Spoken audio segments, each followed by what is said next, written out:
Okay, so let's start with Webflux. Basically, the working with Webflux. To create a Webflux project, what I did, this is nothing but a pom.xml. I added some dependencies called Webflux. Okay, after that, DevTools, Lombok, test, and Reactor test. Okay, so these are the basic dependency we need to create a Webflux project. I am closing it. I added this property to show the console output in the color format. Basically means water output show in color. Okay, and this is our uh, flux application dot java. Okay. Okay, let's start.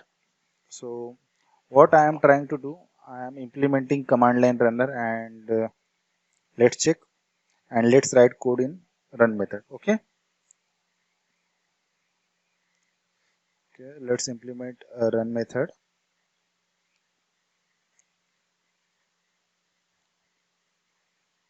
Okay, so let's create flux. Okay, so I am create a flux. Okay, having the handy method called just. You can put anything inside just method. Okay, and I am creating flux of string basically.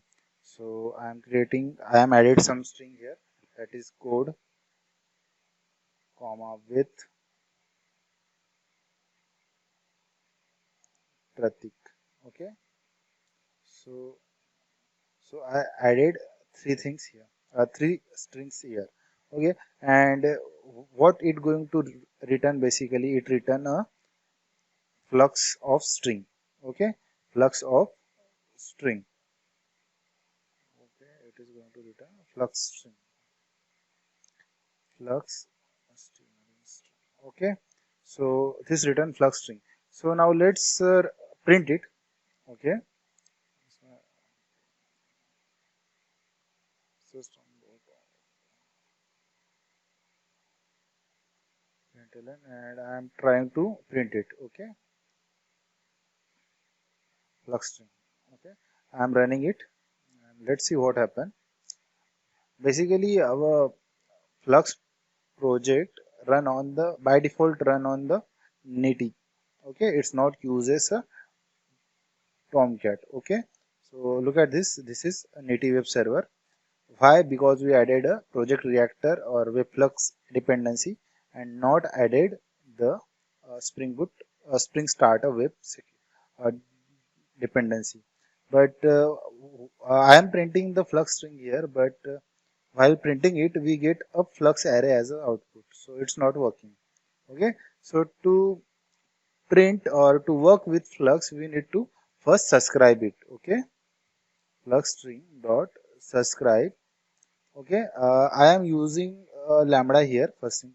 Okay, so it's a system dot out dot not dot. I am using lambda. Okay, the reference, we call it as a reference. Okay, and now let's check what happened. So I am running the project once again,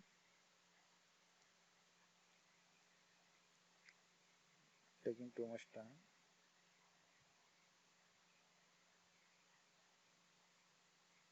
Okay, so it print code with Pratik. Okay, so that's how it work basically. uh, I want to generate a log for it basically. So what I am using the inbuilt method provided by Webflux called log. So now let's run it once again and see what kind of log it generate for us.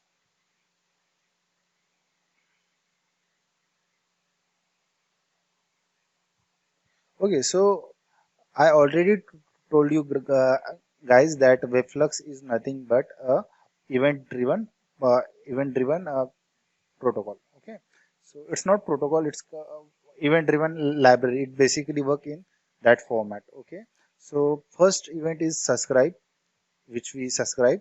After that we provide a request, and with each and every string present in the flux, we it just execute on next event. Okay, on each event, on each string or on each data, it execute on next event. Okay, and after when there is no data is here, it execute on complete event. So in this way Webflux work. Okay, so what I am trying to do, I want to add some code in Flux. So how should I? So they give us a new handy method called concat with. Okay, so mm, I'm adding new string here, flux dot just, and after that hello Pratik.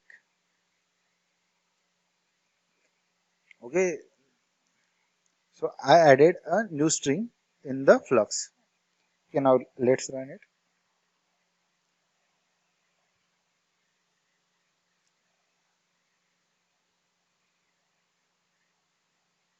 Okay, so we get a hello Pratik the after we get the Pratik on same event basis. Let's take one scenario. What happen if exception occur in between the flux flow? So for that purpose, I am generating one exception here. How to generate exception? Again, concat with flux dot error.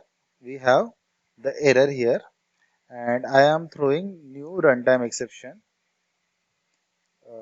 For example, exception is hello there.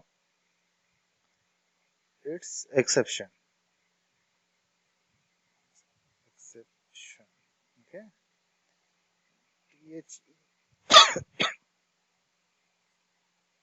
Okay. So for example, whenever we are running this, uh, what happen if the exception occurred in between the flow? So this is our target. Okay. So I am running it once again. Let's see.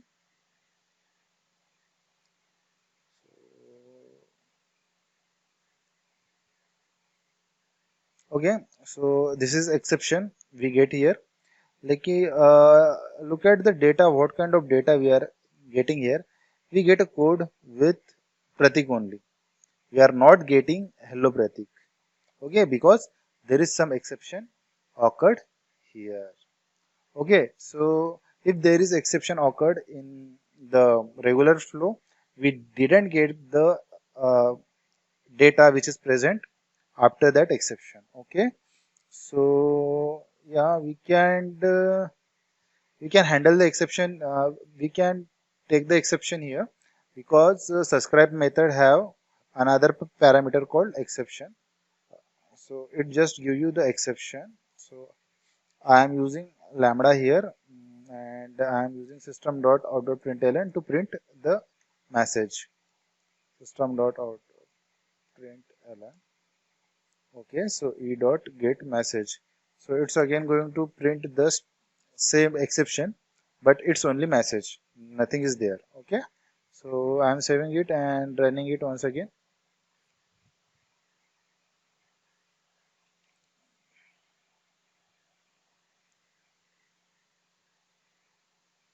Okay, so whenever exception occurred, we can handle exception with the help of that specific kind of subscribe constructor.